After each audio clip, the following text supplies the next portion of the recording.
Let's talk about Back to the Future, a coming-of-age time travel film.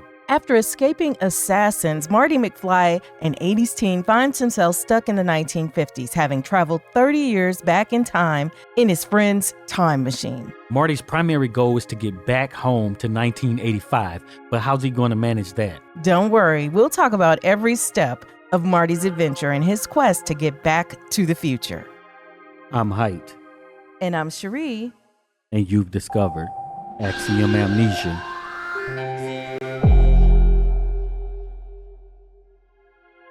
We want to thank all of the supporters who helped to make this video possible. If you want your name to appear alongside these contributors, make a one-time donation via Cash App or click the thanks button on this video, or you can head on over to patreon.com/axiomamnesia or become a channel member by clicking the join button to enjoy all of the benefits of becoming a monthly subscriber. So to this point in the film, we've got Marty going back in time. Then he has all of this culture shock because he's trying to figure out what's going on. And he meets up with his parents. He realizes that he's messed that situation up. He's met up with Doc. And now he and Doc have concocted this plan on how he's going to get back to the future by actually using and harnessing this lightning strike that's going to happen on a particular date and hit this clock tower that was revealed to us early in the film. Now we're at the point where we're going to see what happens next, because Marty has got to get his parents back together, because he and his siblings are going to disappear otherwise, because he's messed up the timeline by intervening on their very first meeting. It's going to be really hard waiting 30 years before I can talk to you about everything that's happened in the past few days. So Doc is getting things ready. They're out in the downtown. It's nighttime. And, Marty is there. And then they just kind of have this really heartfelt conversation. I'm really going to miss you, Marty. Doc is telling him that Marty has given him something to shoot for. Like, he really has enjoyed their relationship. You've really made a difference in my life. You've given me something to shoot for. And it's just cool knowing that he'll be around for the next 30 years. And when you think about where Doc was at the beginning of this, all of these failed experiments, and finally he gets this piece of information that one thing that he tried to create actually did work and has sent this kid back in time 30 years. And he says, just knowing that I'll be around for the next 30 years is just kind of a cool thing. But I'm going to be around to see 1985. That I'm going to succeed in this. And I was thinking, what would it be like to know just at least that you're going to make it like this far? Would people, 30 years or 20 years, or that you'll be alive in 50 years, whatever it is? Like, would you live your life differently if you knew those things? Because it seems like Doc kind of is going to live his life differently, right? I think people with a will to live have a different outlook, and I think we kind of expect to be there. At least if it's in a reasonable length of, whatever the expected life expectancy of a human, right? Mm-hmm. So I think it's the ones where I find out that you're not going to be around where it really changes the way that you behave. But if you do have something specific to look forward to, like I create a time machine, then that might change the way that you actually act on your timeline right now. And in earlier discussions, you were talking about the paradox. And I'm like, knowing that he's going to create the time machine, is that the thing that kind of even more so makes him actually go ahead and create the time machine rather than it just being this, idea in his head that he doesn't act upon? So yeah, because what we see now is a different timeline. So what we saw in the beginning doesn't mean that there weren't parallel timelines as well. And that was just one of them, right? But all of them has this time machine already built, I'm presuming, right? Or he has to build it, and did he all get the knowledge from him going back? Like, has it always existed that Marty has went back to the past? That's so weird. Yeah, but he says, Doc, I'm going to have a chance to travel through time. But that's the thing, we are already traveling through time. Yes, just very, very slowly. Oops. I don't know if that's even slow. Right? Well, what feels slow to us, because it's the speed at which we normally travel. If you just wait 1 second. When you look back, you realize how fast you have been traveling, though. Think oh my of gosh, 10, 15 years ago. That was like snap of the fingers. Well, what I can say for certain, like if you're listening right now and you're in your 20s, time has not accelerated for you yet. But when you get to be as old as we are and you're in your 40s and beyond, and even I feel like I felt this in my 30s, the time is speeding up. Like you blink and a year is gone. And it's crazy how that happens. But I remember being a kid and being like, when is my next birthday? And it just seeming like it was so far away. Like by the time you make it to adulthood, you feel like you have lived 5 lifetimes. And then you blink and, oh, your high school graduation is 20 years ago. Yeah, so you take advantage of the time that you do have because you might not see it right now, but yeah, it goes really, really fast. Yeah. Yeah. So the other thing that Marty knows that's kind of been a secret or not really addressed here is Marty knows that back in 1985, Doc is dead, basically. You make it to 1985, but he is actually killed by those terrorists. And so he doesn't want this to happen. This is his friend and mentor. And so he's trying to tell him, like, you know, hey, I got something to tell you about 1985. Doc is just refusing to listen. Doc, about the future. No! Marty! But if Doc listens, does he make the time machine and then Marty can't even go back? I don't know. What do you to mean? warn him about making a time machine. Oh my gosh. You know, but the funny thing is we had talked about before how he was obsessing, Doc was obsessing over the videotape where, you know, he's interrupted while being recorded when those terrorists show up. So he clearly wanted to know what was up. And maybe like you said, he has an inkling that something bad happens. And so he's like, I better prepare for, you know, all things on this particular date. But but he says, whatever you've got to tell me, I'll find out through the natural course of time, is what Doc says. Whatever you've got to tell me, I'll find out through the natural course of time.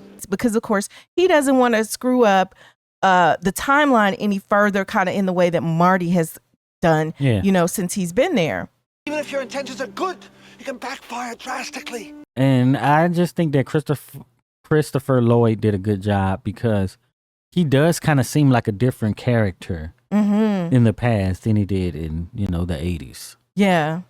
So Marty writes a letter. On the night that I go back in time, you will be... Because Marty doesn't listen. Marty never listens. Shot by terrorists.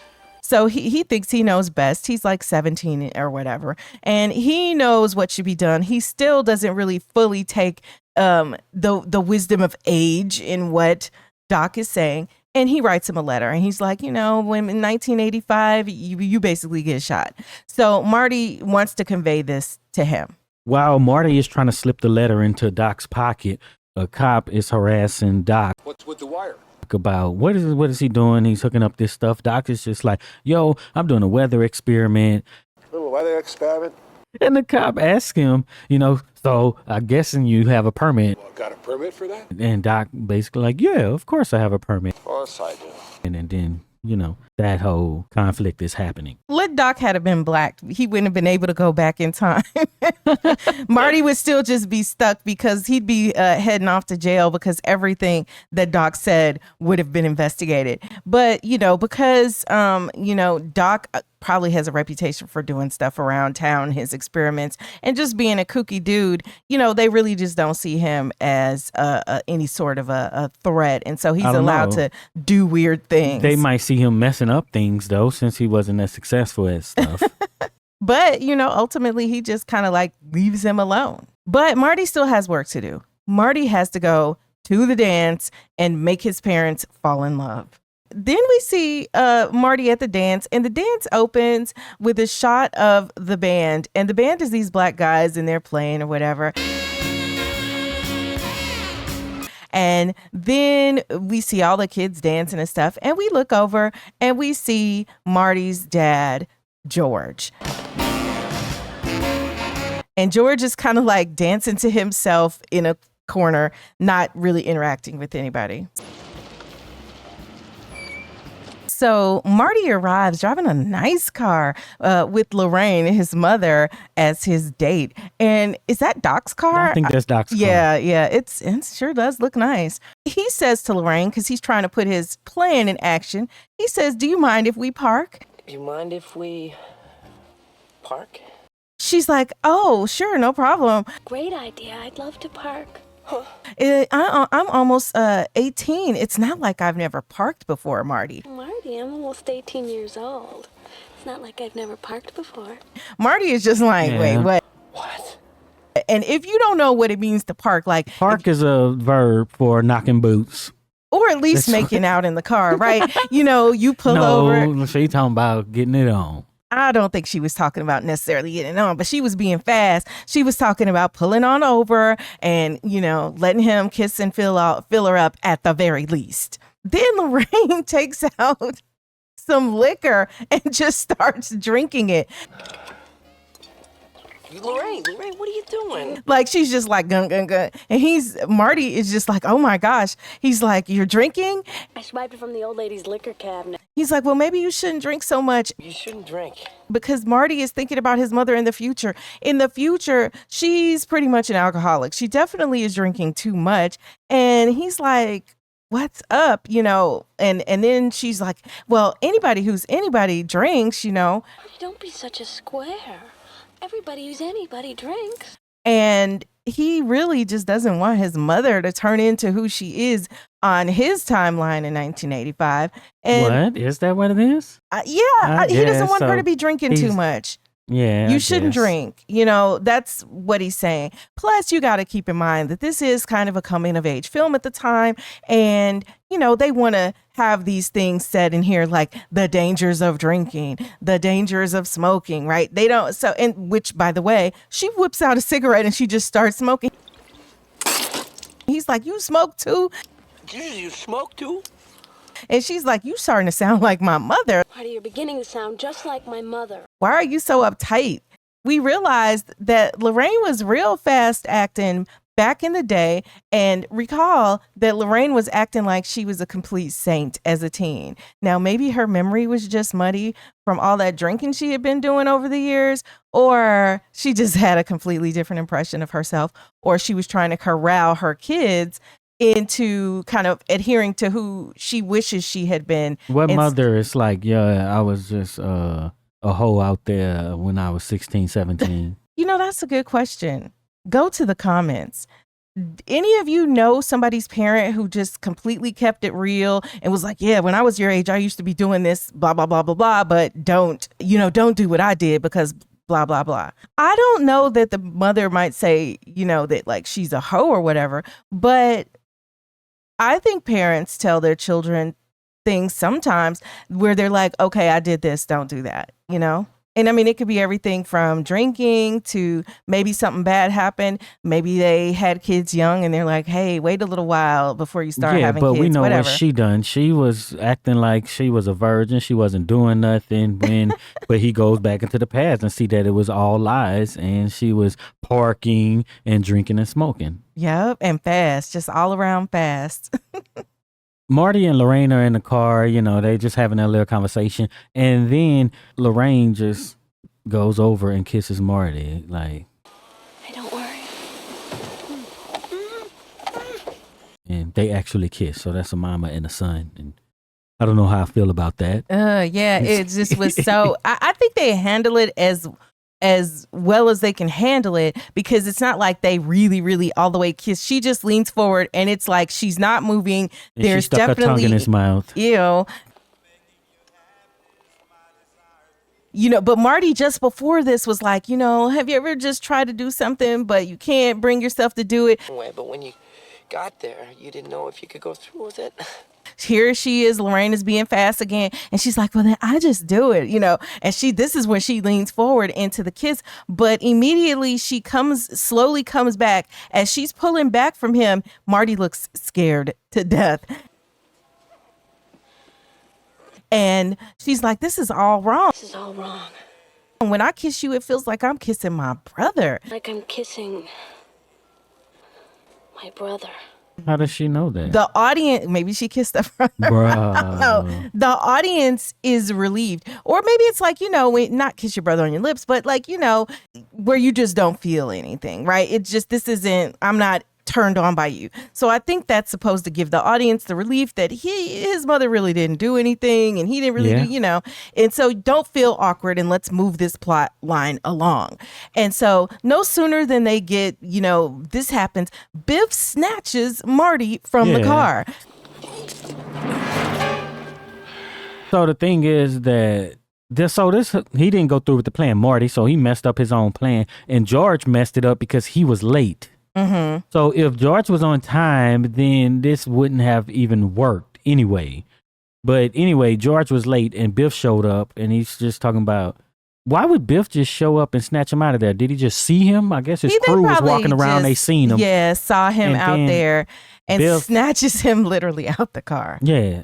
And Biff is like, you caused $300 damage to my vehicle. Yes, when it was all Biff's fault. You caused $300 damage to my car, you son of a bitch. When he made him hit that manure truck after Biff was the one chasing him around trying to kill Marty in his car. But I was curious, $300, how much damage is that really? $319.55 into, at the time of the recording, it's 2024. How much is that? So I looked it up. It's $3,509.87.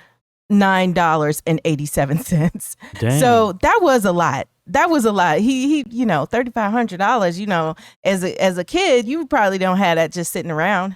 Heck, as a kid or teen, I didn't have $300 sitting around. It's about your parents, so he's probably not paying it anyway. So, but he's like, I'm going to, take it out on you or whatever. I'm going to take it out of your ass. Hold on. And then Biff gets in the car with Lorraine. No, stay right here with me. And like the implications of Biff in this movie are just so cringe, especially in a world where we've had like Me Too and everything happen, where, women's rights and all of that stuff to not be harassed in such a way have really been put forward, not to mention just the violations that have taken place throughout the years with practically zero consequence. And so, he's about to get in. If you remember when he was harassing her in the cafeteria, he was like, you want it. You want me. What? Biff was just gross. Come on. Well, go on. This ain't no peep show. And I wonder if this movie was made in 1985. I wonder if in 2024 they would have written Biff's character to be this ridiculous in terms of, his advances toward Lorraine. I don't know. I think it would be worse in 2024. There's so much hyperbole with everything now. I believe that it's probably he would be worse. So so Biff gets in the car like he's about to try to take advantage of her. But I don't know. He's leading this crew, and he's like, "Get away from here and take this. Go handle Marty," basically. And they carry him away, and they throw him in the trunk because they see an open trunk. That's for messing up my hair. And it's the band's trunk, and of course the band is black.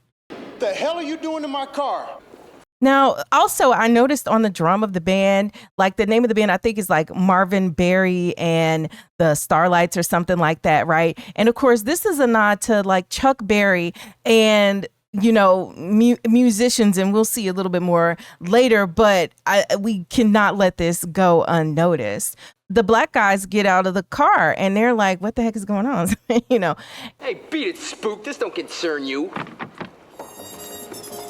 And he gets called a spook. Yeah. And then there's this conflict, but I don't know how the historical accuracy or what it would have been like, because I wasn't around back then.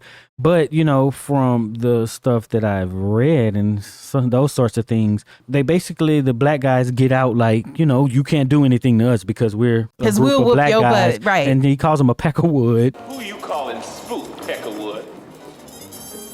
They just kind of retreat. The white guys retreat.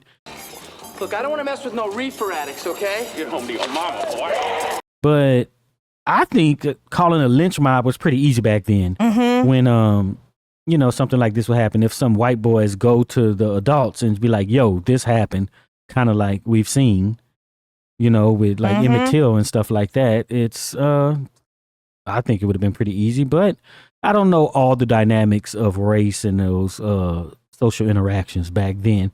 but they called them reefer addicts, right? We don't want to win no reefer addicts because when they got out the car, it's just a bunch of smoke coming out.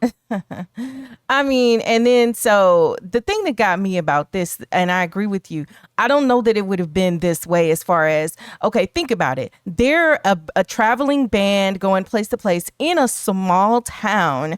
And they're probably going in through the back door. Yeah, you probably can't even come in the front door.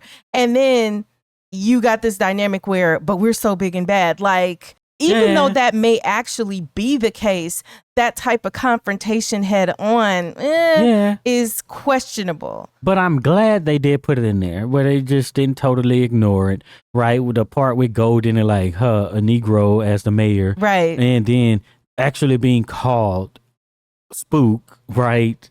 So they kind of addressed it. Yeah. But then they, to put a little twist on history where, okay, but we, quote, we stood up, you know, in this instance, which could have cost them their lives. Exactly.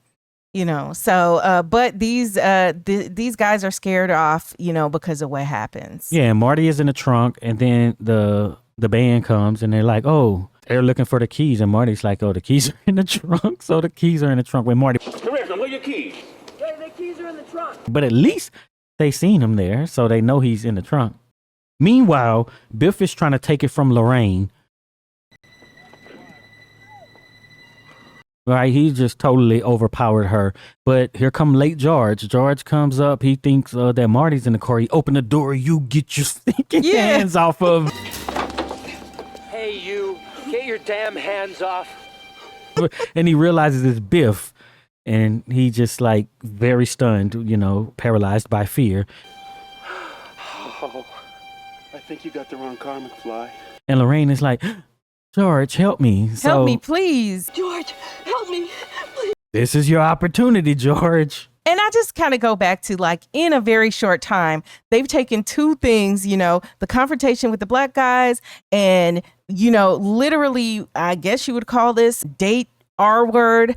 And it's very vanilla. It's very candy coated. And I guess it's trying to address it without just going completely off the deep end, without making it the focal point of the film. But like, ugh. Yeah, but how much do you have to say, right? Because if you can't watch this and know what's wrong and what's right, then kind of got a problem with you, and it's. No amount of preachiness will reach you. That's just my take on that. That's true. And then the other thing is, I also feel like in the 80s into the 90s was when, because, this is 85. So the conversations about date violations, really, I think that they kind of got the word out. This was part of the education of the people who were youth at this time, people like me and whatever, kids who, grew up, some younger Gen Xers maybe and older millennials, the idea that this is unacceptable. But I think, though, there was some, maybe at the time, some subtlety in filmmaking, and that we didn't all the way get to that the audience is dumb, even though maybe the audience got dumber over time, right? Because if you look at a movie like Origin, right, where they have an idea that they want to, push in there, and then they just keep stating it over and over and like basically having soliloquies on this. It would be like if George got there and he says, you do not do this to women because this and X, Y, and Z, Yeah. Because but the art in filmmaking is to get those messages across without having to just lay it all out like I'm reading a book, a nonfiction book. Right. But, Lorraine is asking George to help. And we know George has been a coward up to this point. Will George actually help or not? Are you deaf, McFly? Close the door and beat it. Biff say, hey, I'm going to give you a chance. Just go ahead and leave, because I'm trying to handle stuff up in here. And George say, no, Biff, you leave her alone. No, Biff. You leave her alone. So then Biff gets out. He's like, all right, you done it, McFly. You're asking for it. So then George tried to punch him in the gut, and then Biff just quickly grabbed his arm and put him in an arm bar. And he's taking George down to the ground. George did actually stand up. At least he stood up. What made him stand up like that, though? Because in the moment, he just thought about, like, really he's in it. What's right and wrong? He didn't intervene like in the cafeteria when he saw him harassing her, but it could only go so far, right, in the cafeteria where there were all these people around. But here is Lorraine. She is very vulnerable. She's begging George, please help me. Like, she says this multiple times. And, George, I mean, he's a decent guy. He's not going to just leave her in the car with him when she's begging for help. So the band gets Marty out of the trunk. Who's these? Marty. Thanks a lot. And then Marty comes running over. Gonna break his arm. He still has George in an arm bar, and Lorraine is screaming for him to stop doing this to him. And then she kind of goes up and tries to grab him and force him to stop. Biff, leave him alone. Biff, he mushed Lorraine. Let him go. Let him go. And then George sees this and he's like, oh no, it done went too far. And he balled up that fist and he knocked Biff Smooth out. Also, as Marty is kind of set free or whatever, and the guys are messing around, one of the guys hurts his hand in the band.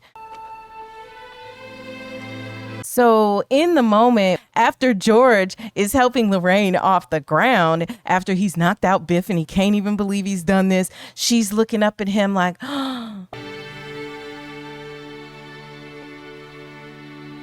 oh, the way she was looking at Marty before, now she is falling for George. So it looks like, in spite of Marty not going with his own plan, it might actually be working out.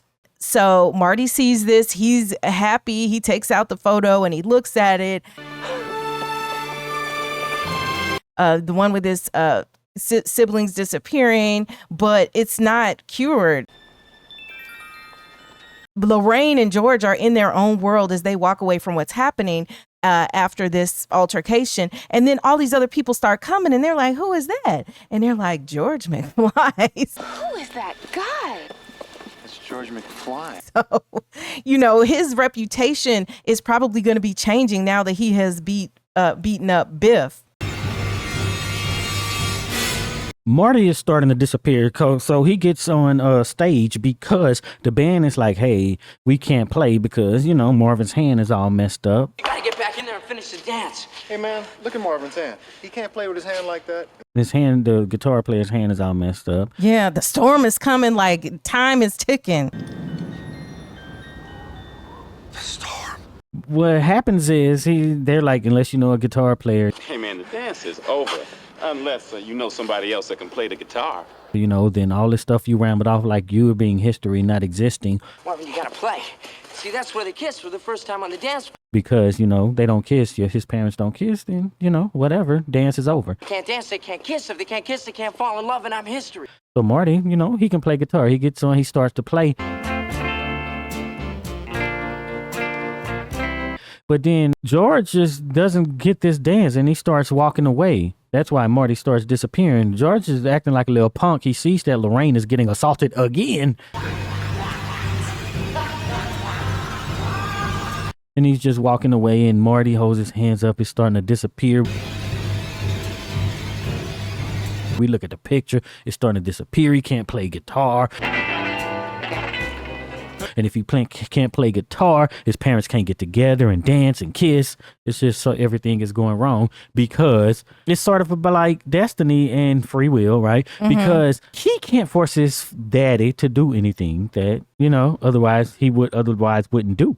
Right. And we've constantly watched everything slip through George's fingers, right? He is on the dance floor with Lorraine at first after he has saved her from Biff. And she's like, aren't you going to kiss me? Because Lorraine is still thirsty. She's ready to kiss George. George, aren't you going to kiss me? I don't know. And just when that happens is when the guy had cut in that you mentioned, right? Right, McFly, cutting in. And so this guy is like manhandling Lorraine and everything. And the only thing that seemed to snap him out of it is when Lorraine calls him for help after this guy, has rudely cut in. And then, of course, he shows up. George is there and he's like, excuse me, I'm getting my, woman back or whatever. Excuse me. And then for the second time, I mean, like Lorraine done got accosted for twice in the last 10 minutes. Yeah, that's so crazy. And he saves her, but then this time he's like, yes, and he is, gonna kiss her or whatever. And at that point, everything is, brought back together. Yeah. Right? What do you think of the special effects of his hand? I was going to mention that. I think that for the time, I was like, ooh, his hand, like disappears. Like, he's becoming see-through. Because that was just the thing we needed to ratchet up the temperature of, intensity and anticipation of what's going to happen next. Because now Marty has started to disappear. It was bad enough when it was his siblings disappearing from that picture. But now that it's Marty, we like, look, you ain't got that much time. Something has to happen. And like you said, Marty doesn't control us. Yeah. So he's really just at the mercy of whether his father is actually going to stop being a punk and, grow a pair and actually hook up with Lorraine. You know what could have been better? If when he was outside and he was having a conversation with the band, is that when he started getting weak and started disappearing, right? And then, we get the whole thing with George and stuff on the inside, but also he got to kind of like crawl to the stage somewhat and strike a chord all slow. Yeah. And then he's just trying, and every little bit, kind of like Hancock when he was crawling away. Mm-hmm. He is slowly mustering up enough energy as George is going more towards Lorraine, where every time he strikes a note, then it's kind of affects George to go and do whatever, right? And because then that's pulling, like, I don't know, the strings of yeah, the symbolism there would definitely it would have been crazy. Cool. Yeah. Yes. So that would have been nice little touch. The other thing is that the band, Marvin's band, is singing the most bland version of Earth Angel I've ever heard.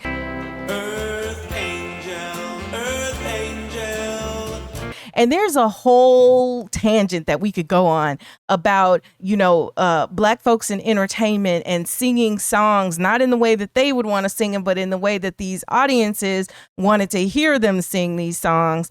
And, it sort of reminds me of Fiddlin' Roots, when he finally is about to die and he's like, I want to play me something I want to hear. Yeah. But I digress. The point being that there's a whole history behind bands like this and entertainers like this at this time when, like you mentioned before, they probably couldn't even come in the front door, but they are the entertainment. But then we have, of course, Marty coming along, right? Becoming the lead guitarist, becoming a lead singer as well. It's some little symbolism there.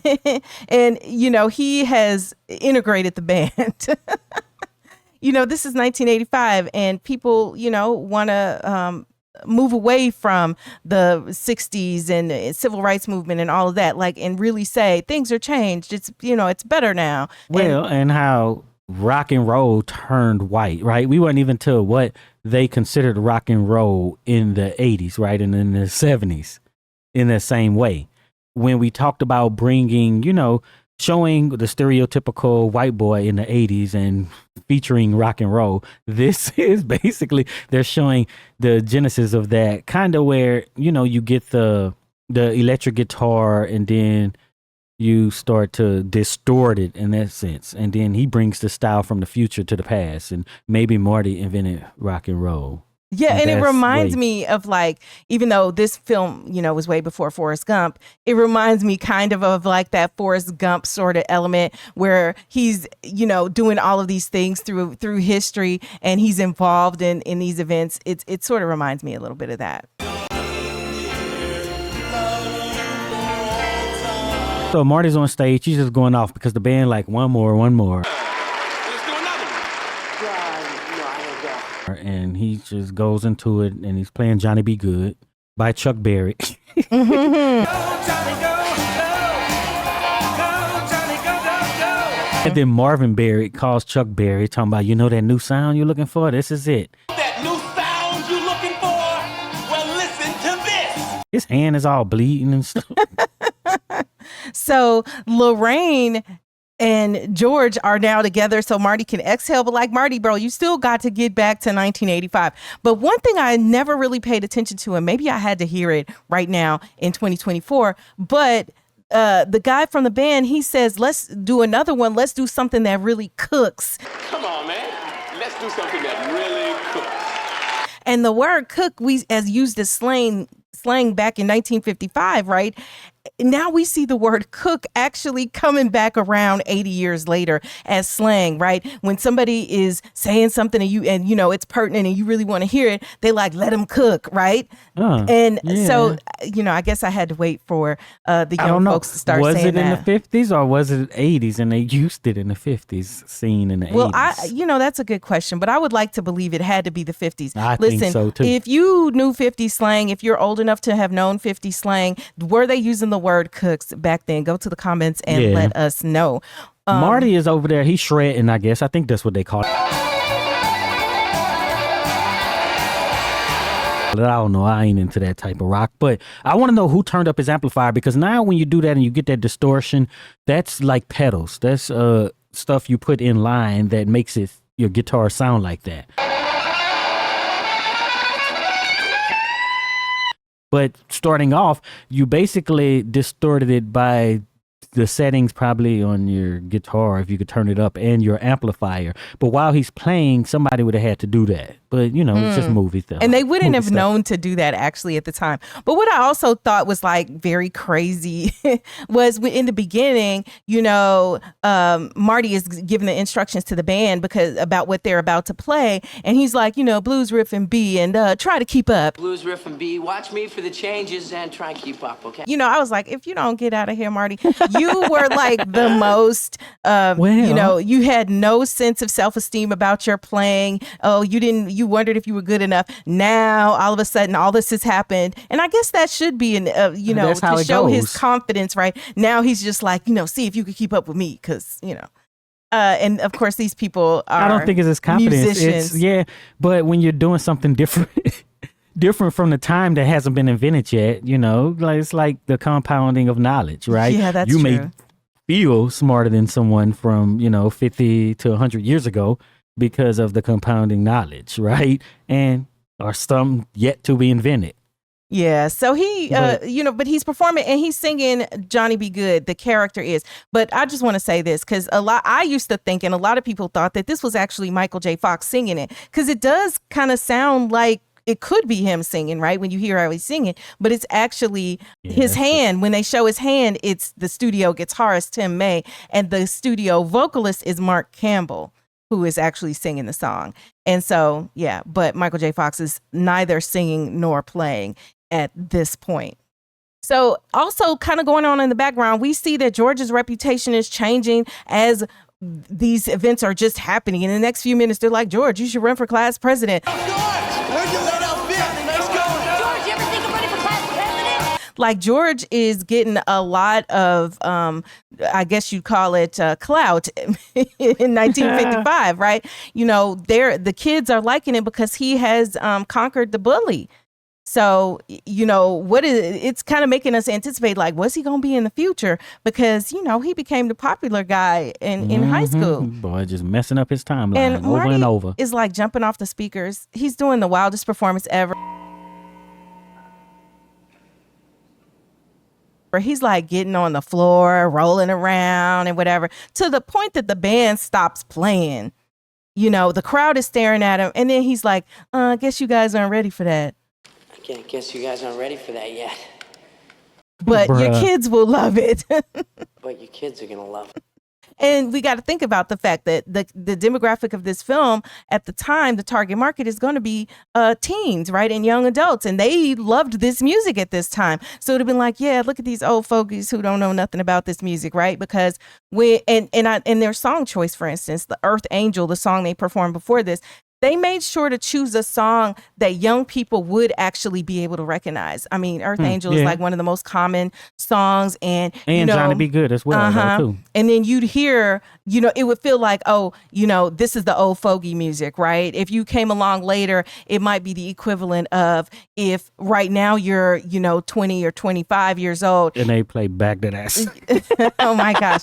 And they playing music from, 2000 or in the late 90s or something like that maybe your parents might have been listening to. What's that song everybody talking about? The ludicrous fantasy. I want to lick you from your head to your toes. Yeah, that song. Move from the bed down to the. For some reason, that kind of resurfaced, and that's kind of what it make me think of. TikTok is making a lot of stuff resurface and making hits out of a lot of stuff that would have never, been given a second glance back in the day. I hope you don't mind, but George asked if he could take me home. Great. So Marty has to debrief with his parents, see them one last time in 1955 before he heads off back to Doc, trying to get back to 1985. And so he's talking to them. He's like, yeah, this has been an educational experience. But I wanted to tell you that it's been educational. Lorraine and George are clearly now, a couple. And they're like, will we ever see you again? Marty, will we ever see you again? And he's like, yes, you will. I guarantee it. Well, Marty. Why would they even say that? He's like, will we ever? What? He's just at a dance and he's leaving. Yeah, and we presume you might see him tomorrow. But at school. He's like, I gotta go. That might just mean for tonight. So that was interesting because as an audience, we know exactly what he's talking about. But would Lorraine and George have known in that moment? Probably not. So that's sort of a weird thing when you think about it from their perspective. George is like, thank you for all your good advice. I want to thank you for all your good advice. I'll never forget it. So again, this is like the world turned on its ear, right? You have the son teaching the father and being on the same level as your parents, which is something that never happens, right? You're never considered equally wise as your parents because they're older than you. But yet in this film, that is a dynamic that has occurred. And it's even making the point that there is perhaps some benefit to that if, the older generation would listen to the younger generation. We even saw it with Doc, right? Because Marty positively impacted Doc's life as well. And of course, Doc was older in this time than Marty. So they're like, good luck and whatever. And then right before Marty gets ready to leave, he's intervening in the timeline. Again, Marty just doesn't get enough. And he's like, if y'all have kids and when one of them is 8, he sets the living room rug on fire. When he's 8 years old, accidentally sets fire to the living room rug. Go easy on him. Go easy on him. So then we find him Marty been bad his whole life. Marty just doing stuff that's inconsequential because you've already passed the age of 8. So it ain't like you have to go through it again. I don't think. I don't know how this time travel stuff works. Yeah. Right. But when you go back, you're going back to where you came from. You're going to be grown. So this punishment has already been doled out. And then Lorraine at the end is like, Marty, nice name. And of course, Marty, such a nice name. We are to assume that this is why she then names her son after Marty. And we had ruminated on this idea of whether or not and why, if not, did they remember Marty? Marty was so instrumental in them getting together. Why wouldn't they remember Marty? Why wouldn't they recognize Marty when their child grows up and they realize, you look just like Marty. Yeah, it's very, very strange, but that's kind of where we are at the end of this part of the film. And we still have yet to see whether Marty makes it back to 1985 and if there's going to be any hitches in the plan. If you made it this far into this breakdown, type $300 in the comments so we know you're one of the real ones who stick around.